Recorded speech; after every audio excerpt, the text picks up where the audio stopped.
Hey there! Thank you for coming here today. My name is Charlotte Han, and today we're going to talk about how will the rise of AI and robotics change the way we live and work. Before I start though, let me quickly check on something. Are there any robots in the room?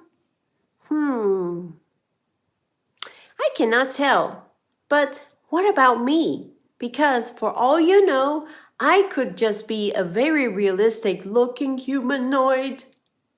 Well, I hope my wires are not showing. You just performed Turing tests on me. And the purpose of the Turing test is to determine whether a machine, a system, an AI that's usually built by humans is intelligent. So I hope you find me intelligent. A researcher called Joscha Bach brought up a very interesting idea, and he said we should just take the Turing test to the next level and let the machines perform it on us. Because if an AI system is self-aware and is intelligent, it probably wants to look for its own kind. So it will try to perform Turing tests on others, and we just did that. So if you answered that you're not a robot, what are you? And how do you know? How can you be sure? I hope we all answered that we're humans. But what does it mean to be a human?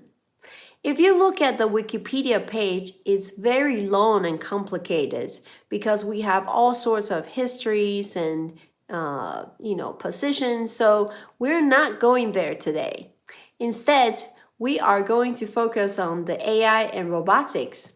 So, what is a robot? Interestingly, there isn't a universal definition of what a robot is. But if you ask the experts, you will get the answer along the lines of it is a machine with sensors that can detect input from the environment and therefore make decisions based on these inputs and interact with the environment and move autonomously. So remember that we'll need it. Now you know the definition of a robot. Is this a robot? This is a sex toy developed by a female-run company called Laura DiCarlo. And they worked together with the Oregon State University's of Engineering and Robotics Lab together, and they developed this toy. And that was great because they actually won a 2019 Innovation Award from CES, which is a big deal. CES, the Consumer Electronics Show, is the largest show of this kind, so it was huge. Unfortunately, their title was stripped because CES later decided, sorry, but we don't think this is a robot, so we cannot give you this award. And the female founder was very, very upset. She took it to social media to let everyone know that this is discrimination, this is sexism. How can you say that this is not a robot? We work together with Oregon State University's engineering department. And that worked because they got their title back as well as securing $1 million in funding. They also have launched the product later last year. And this year in 2020, CES for the first time ever opened its show floor to sex tech. So now we can say that some sex toys are robots. And we invented robots to help us because desperation is often the mother of invention. We have been doing this since the Industrial Revolution. We invented machines to take care of the heavy duties, to take care of us so we can be more productive and efficient. For the same reason, we invented robots. So we want robots to take over the repetitive and tedious work, such as this girl. This Chinese girl was using the robot to do her homework because if you grew up learning Chinese, I'm from Taiwan, but I had to learn Chinese too. If you grew up learning Chinese, you would know how complicated it is to remember how to write the characters. The only way is to write it 100 times. And naturally, that was the homework. So this is how this Chinese girl was using the robot, which I thought was very smart. But her parents weren't very happy with that. And robots don't just come in human forms, of course. There are all kinds of robots in all kinds of forms and shapes.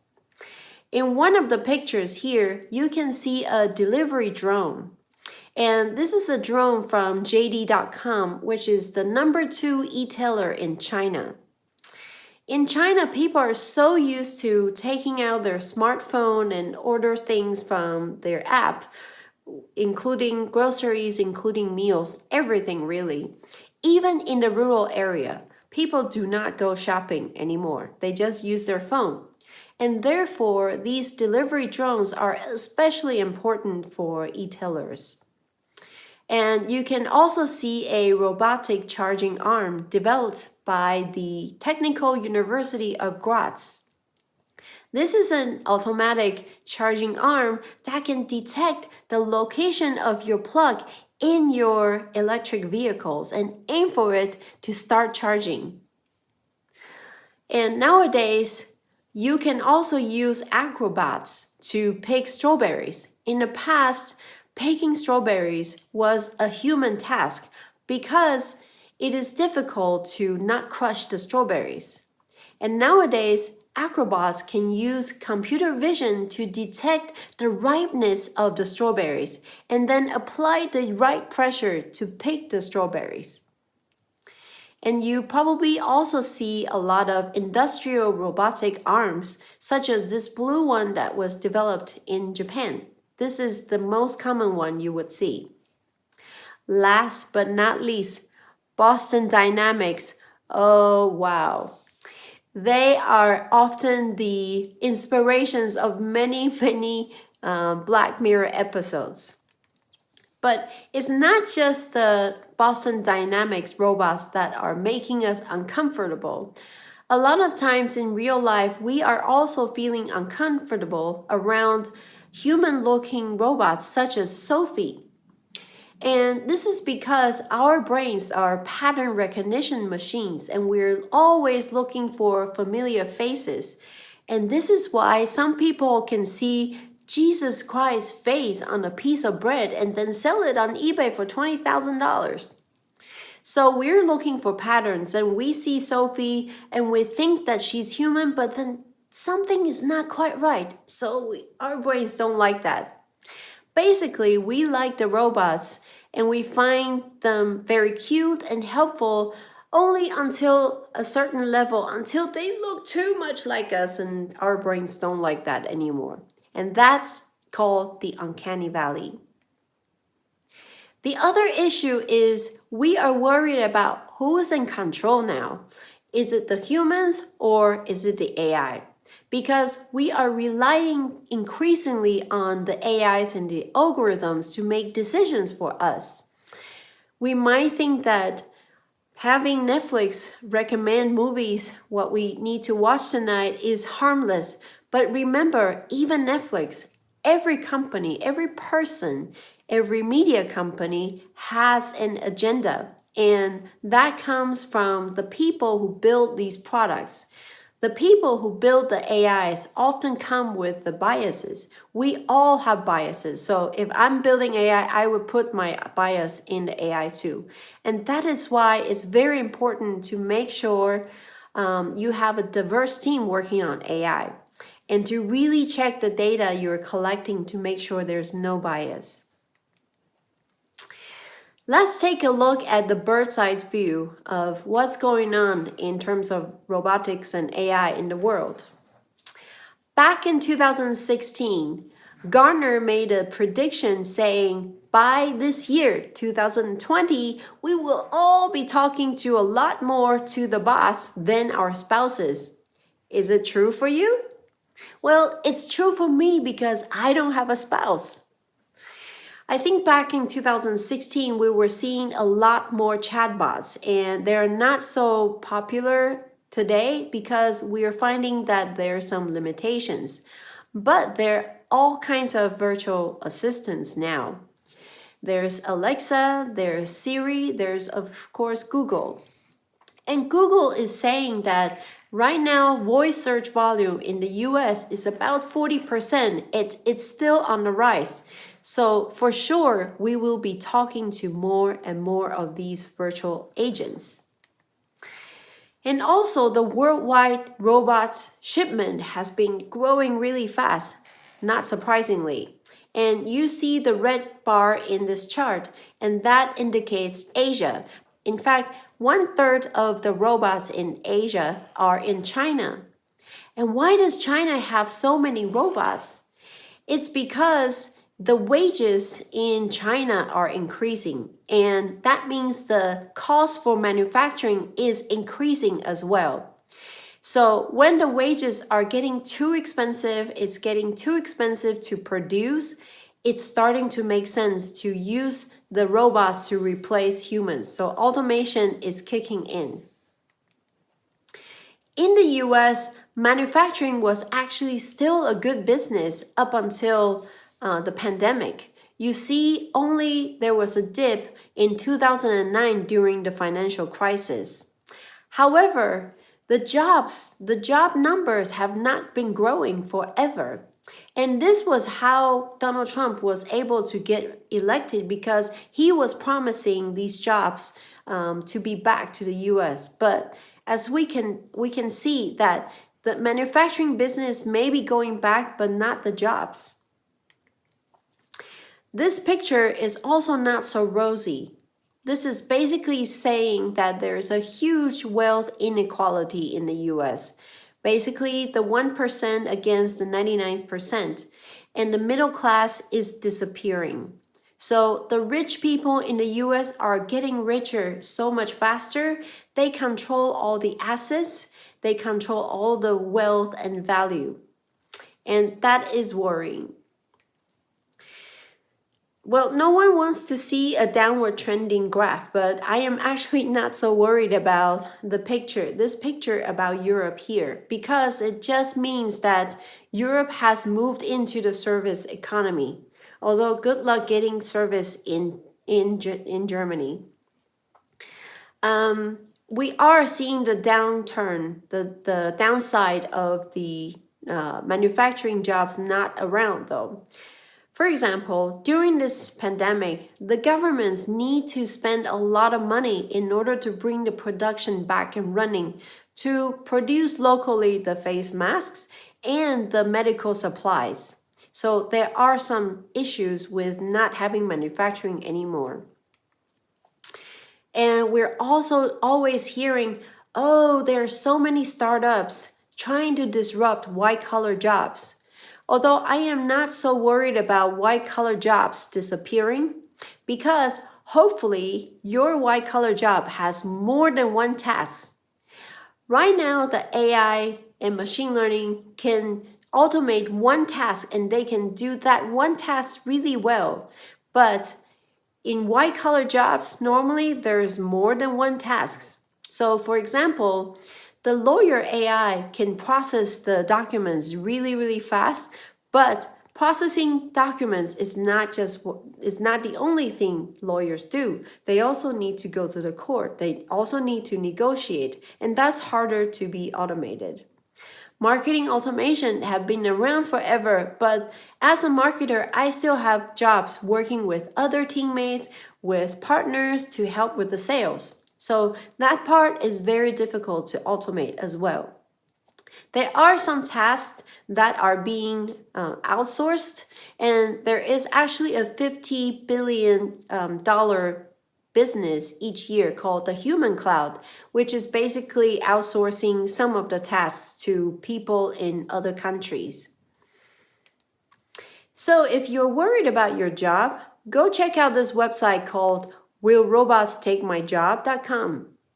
And this data is based on two researchers' research called The Future of Employment. And these two researchers are from Oxford. According to them, you have jobs, and it's easy to imagine which ones. You have drivers, you have telemarketers or real estate agents whose jobs are in danger of being automated because there are a lot of repetitive tasks. And on the other end of the spectrum, you have teachers, you have surgeons, you have nurses, you have composers, and these jobs require a lot of human interactions and emotional intelligence as well as creativity, and they're a lot harder to be automated. So check that out. In the future, though, whatever can be automated will be automated. So it is right to think about that we will not just have human resources department anymore. We will also have the machine resources department. We will work side by side with machines in the future. And true, we did invent the robots to take over the dirty jobs, the repetitive, the dangerous jobs.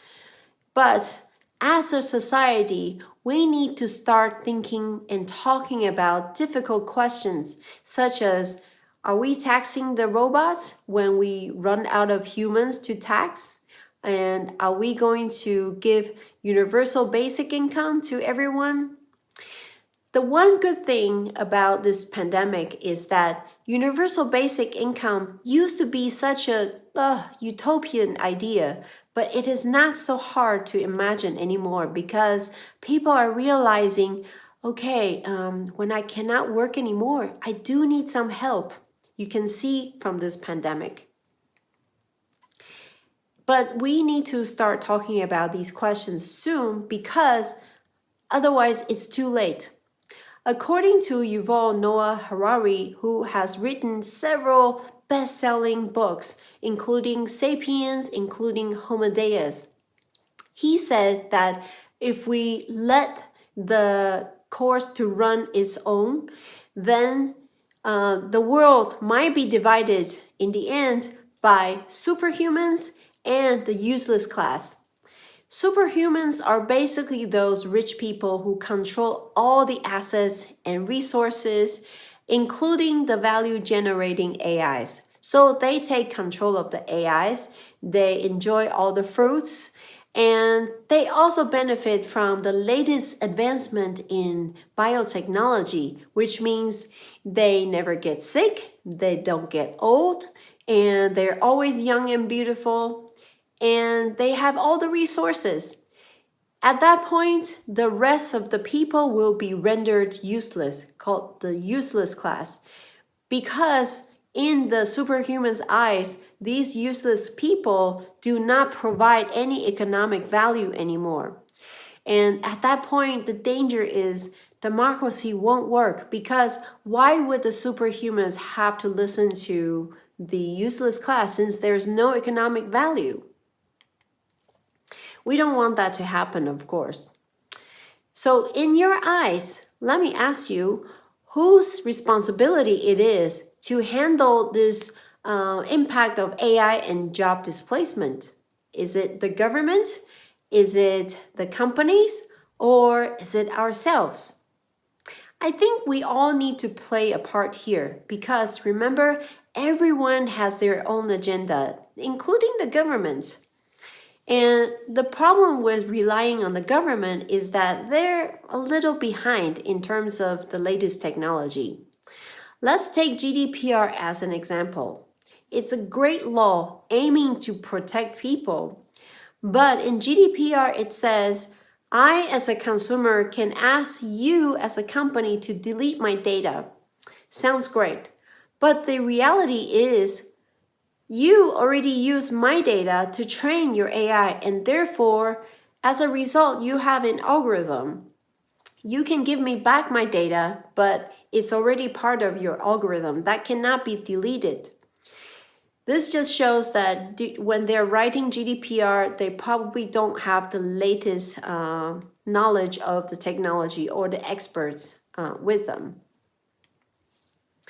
And companies, it is great that some companies are training and working with their employees to make sure that they're ready for the job of the future, to make sure they know how to work with machines and AI augmenting humans. But companies exist for profit. So they're not charities. We cannot rely on the companies to make sure that people are taken care of. So that leaves us to us. We all need to be learning continuously. We all need to embark on a lifelong learning journey in order to always update our skills, understanding what the market needs, understanding our own passions, and find our own niche. That will not stop because we are going to face a lot of change. And another question for you is, do we really need to work, or can we take an eternal vacation in Thailand? Let's take a look at the different views from the world. In Silicon Valley, the techies have internalized the idea that work is not something that you do in order to get what you want. Work is all. And that comes from the Protestant work ethics. So you see people trying to hack their sleep so they don't have to sleep. They try to hack their food so they only drink Soylent for all the nutritions and they don't have to worry about what to cook for today. And they wear turtlenecks every day so they don't have to think about what they're going to wear. So that's the Silicon Valley view. It is work is all, work is you. And Elon Musk, for example, famously tweeted, "If you want a nice, relaxing life, don't come working for Tesla." In Europe, of course, it's very different. As I mentioned, Europe has moved into the service economy, and therefore people are working shorter hours, 30, 35 hours per week. And now people are even talking about 4-day work week. Sounds good, huh? In China, unfortunately, people still need to work long hours. And it's very common for people to work from 9 a.m. to 9 p.m. for 6 days a week. And they often do not leave the office until their manager has gone. That's very common in China. So I like to think about the best and the worst case scenarios. Let's think about the best and worst case scenarios in the robot takeover. The worst scenario is that we have to live in a bunker because the machines have taken over and they're hunting for humans and we have to hide. Let's hope we don't get there. If we start working on these issues and talk about the uncomfortable truth, I don't think we'll get there. Instead, I hope we can all live in a world of Burning Man. Have you been to Burning Man? This is a week-long festival full of music and art and happy people. There's no monetary exchange. So you can create whatever art you want to create. You can be whoever you are, and everyone support themselves. They also help others. I would love us to spend time this way, to enjoy life, to have fun, to create art when we don't have to work anymore. Like I said, life will not be a straight line anymore. And the good old days of when you decide when you're a baby what you want to do and you go to school for that and then you get a job in that field and you stay at that position for 30, 40, 50 years, those days are gone. And the good thing is that's kind of boring. But now you have the excitement of facing change.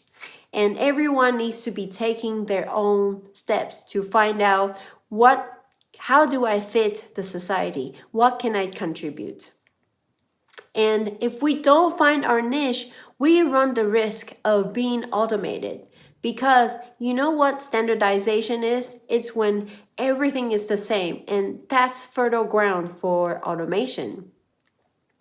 And if we don't take decisions for ourselves to determine what is the value of our life and how do we fit in, plenty of people will be happy to make that decision for us with their algorithm.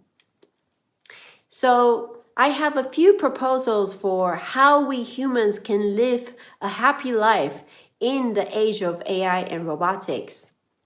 So first is that we should all be creative, even if it means inventing something stupid that people may laugh at. Because to be human is to create, and that's how our ancestors have survived. That's how they created tools and then new ideas for new tools to solve problems. That's how we evolved as human species, and that's the evidence that we are all creative. You can and I can. The second proposal is that we all need to take an agile view, an agile approach to life, which means really understanding the customers, the market, see what people need, and you evaluate what you have. This is your product. It can be yourself, it could be your skills, it could be whatever you create. You need to deploy it to the market and gather customer feedback to see if your direction fits with theirs. And then you, based on the customer value, can keep improving your product, your craft, and then you continue to ship, to deploy, and gather feedback and then improve and deploy.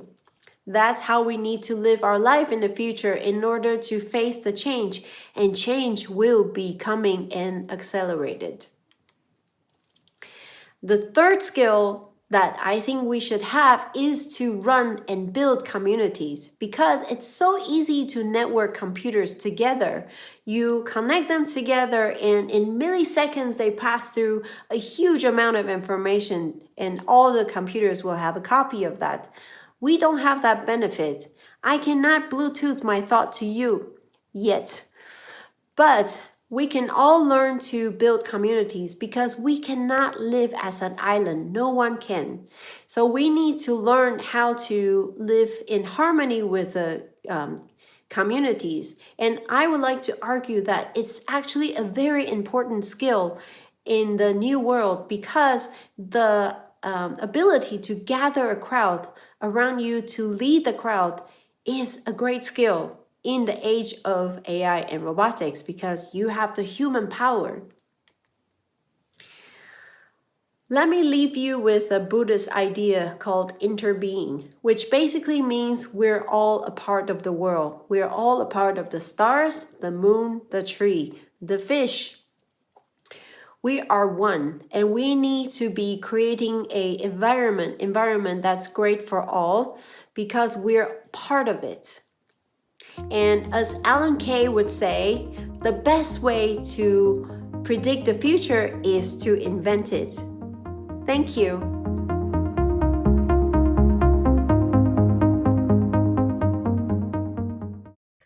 Hello everyone, this is Charlotte. Thank you for watching the keynote, and we're seeing a lot of interesting questions coming up in the chat. So I will try to answer a few, and in case we don't get to some of them, we will make sure that we answer them in the chat later. So let's take a look at the questions now.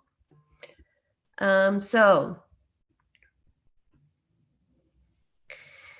Steve said, how far away are we when we could own our own robots that could do our work for us? So it's back to the definition of what a robot is. There are definitely robots that are in hardware form, and there are also a lot of virtual bots already. So I would say there are already bots doing work for us. But if we're talking about a robot that can anticipate all of our needs and wants and bring us breakfast, that's probably still far away, because right now the AI is good at one thing only. They cannot generalize or interpret our emotions yet. There are definitely a lot of scientists and robotics and experts trying to crack the code, but I think it will take a long time. I don't see it happen in the next 5 to 10 years, but there will be a lot of robots focusing on just one task and do those very well. And that's already happening. So thank you for asking, Steve. So there is a question about, do you think there can be new types of jobs for the post-pandemic age of AI? Yes. Because we have seen that during the pandemic, for example, the restaurants or salons who are not digital have been hit the hardest. So there definitely needs to be a effort to reskill or upskill in terms of digital skills. And the pandemic has caused a lot of companies to ask their employees to work remotely. And before there's a solution for that, we have to work remotely, and that means people not only need to have digital skills, the managers of the new age, I would say, we will need to manage the team and show leadership in different ways. It is a lot harder to boost your team productivity and make sure that everyone can collaborate, because the pandemic makes collaboration a lot more difficult. I hope that answers. And the job, like certain jobs, it is difficult to say what kind of jobs will be created because it's the future. But definitely, people need to have digital skills, and robotics and AI is definitely a very hot field. There will be a lot of need to take care of other humans as well. So the care business is going to be booming as well. And I hope these people in these fields will be compensated better in the future. Right now, they're not, the key workers are not necessarily the ones who are compensated that well. Okay.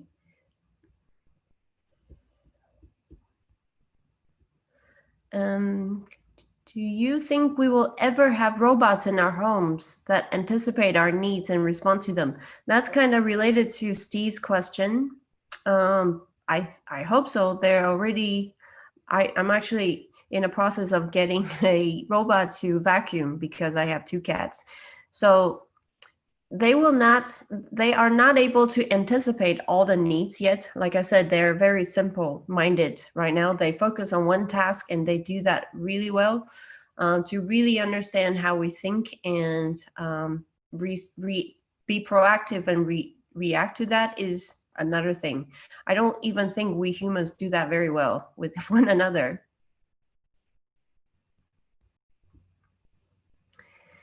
Okay, I see a question about Neuralink.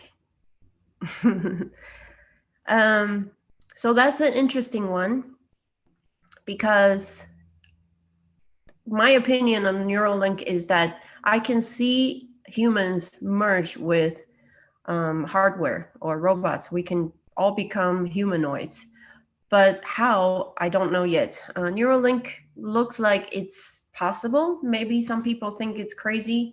I personally, I'm not ready to put a chip in my brains yet, but Elon Musk did mention in his presentation that the people who don't do that in the future may be left behind, because you can imagine you have the latest model of CPU that upgrades your capabilities. And people who don't have that will be left behind. And that's kind of what Yuval Noah Harari was talking about in his book. The superhumans are supercharged. They don't die. They are young. They're always healthy. And the people who don't have the option to do that will be left behind. So I like the idea. I just don't want it for myself yet. But I like the idea that we can communicate with one another more easily. Because right now, like I said, I cannot Bluetooth my thought to you. Although I would hate it when people just Slack me all the time. Please don't Slack me.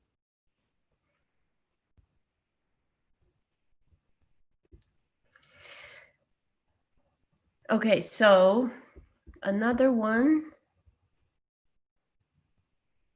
I'm just marking the questions that I have answered. Okay. How should companies plan to provide the right training for their employees for the job of the future? That's a complicated one, because I think the biggest challenge right now is people working remotely. And so personally, I went to school for something that I'm totally not doing right now. I think a lot of people just have this decoupling of education and what you actually do. And most of what I have learned on a job. And I remember when I was working at SAP, I learned to become a digital analyst. And it was because the companies have this vision that everyone should learn from one another. So there was a leader who organized a lot of conference calls so we can all learn from each other, even though everyone was working remotely already. And that really helped me to be ready for my job. And I always had the benefit to ask, other people who are working on the same things, how I can be better. And so all the companies, if they haven't been doing that, will need to get this facility ready so that people can transition into a cloud-based workflow. So that's one thing. And the other thing is maybe it's very difficult for large corporations to update their training to be always up to date to the market. So of course they need to have that for themselves, and they also have to consider working with outside partners who already have the courses ready. It's always easier for startups to review what is a gap in employee skills and then try to fill that gap than large corporations. So I think large corporations, although have the benefit of more training budget maybe, so consider working with outside partners. So at NVIDIA, for example, the company had subscription to some online courses platforms, and that I found that very helpful. Okay, so I marked that answered. If the digital and virtual workforce becomes the norm, how do we collaborate with each other in the AI in the post-pandemic world? So that has something to do with the previous question. We have to first make sure that people have the access to the virtual collaboration platform. I would say that it would be cloud-based workflow. And I think the managers really need to really understand the team and then plan that out. That's unfortunately case by case, but it has a lot to do with the leadership in the company, I would say.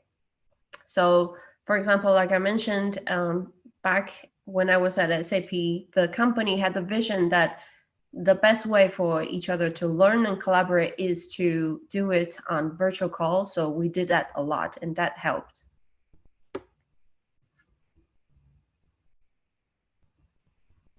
All right, let me just check if I have missed anything. Okay. I see another question. Charlotte, do you think the pandemic has accelerated the digital transformation? Yeah, definitely. I'm sure everyone has seen the joke about the number one reason why companies are considering digital transformation this year, which is the COVID-19. And we briefly mentioned that the businesses who are not online or doing e-commerce are hit the hardest. I actually have helped to brainstorm with a friend of mine whose brother owns a salon about how to move their business online. So definitely, I think it is vital because we don't know when the pandemic will be over. And I would encourage everyone to embark on a lifelong learning journey. We all need more digital skills.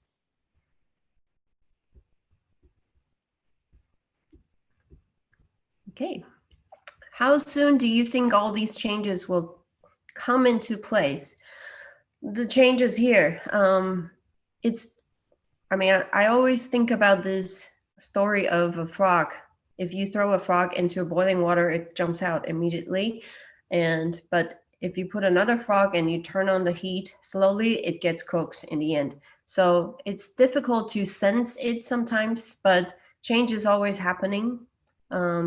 And that's why I think having an agile approach to life and be ready to always learn and update your skills is vital. And of course, surround yourselves with good people. Join communities or lead communities would be important skills to have as well.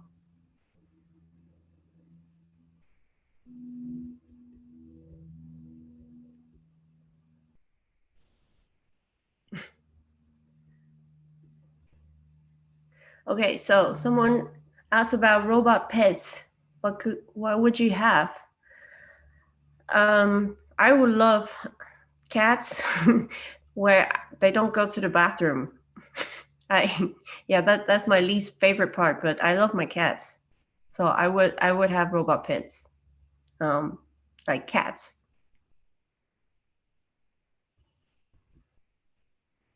Okay, let's see.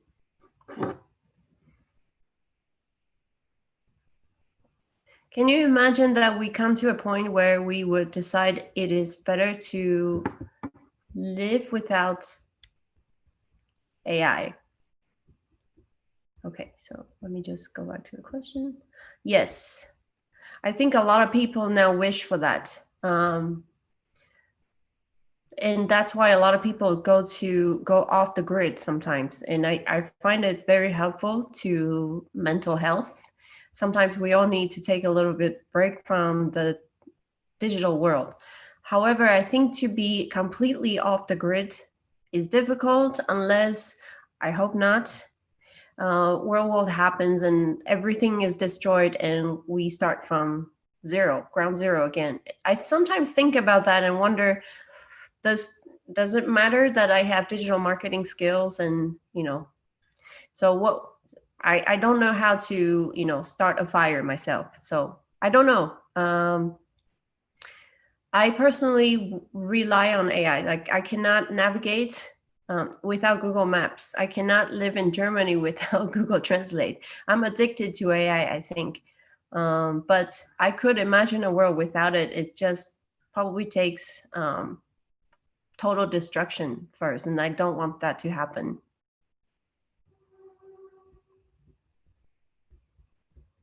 All right. I think I have gone through all the questions, but keep them coming. If I haven't answered most of them, I would be happy to answer them in a chat behind the scene.